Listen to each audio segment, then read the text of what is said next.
c'est bel et bien le divorce entre le Royaume-Uni et l'Union européenne. Après 47 ans d'union, le Royaume-Uni a quitté le marché unique européen.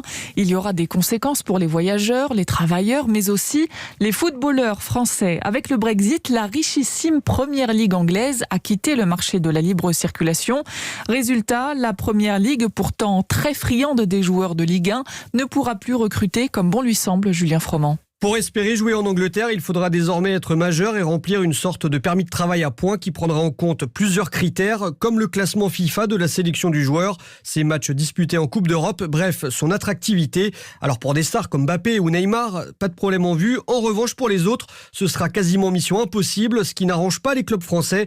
Dépendant de ces lucratifs transferts vers le royaume de Sa Majesté, Pierre Rondeau est économiste du sport. Les joueurs évoluant dans des clubs pas forcément UP, qui ne sont pas internationaux, donc qui n'auront pas évolué en Coupe d'Europe, ne pourront pas être vendus en Angleterre et donc apporter de l'argent à leur club français qui jusqu'ici, avant le Brexit, pouvaient espérer vendre tel ou tel joueur à tel ou tel petit club anglais à 5, 10, 15, 20 millions d'euros. Avec cette même réforme, le milieu de terrain N'Golo Kanté, qui jouait à Caen en 2015, n'aurait pas pu signer à Leicester. Idem pour Paul Pogba, mineur quand il s'est engagé à Manchester United. Une dérogation sera toujours possible, mais à titre exceptionnel. En tout cas, le Brexit arrive au pire des moments pour le foot français, après le fiasco Mediapro et les 800 millions d'euros de pertes dues à la crise du Covid-19. Les explications de Julien Froment du service des sports d'Europe 1.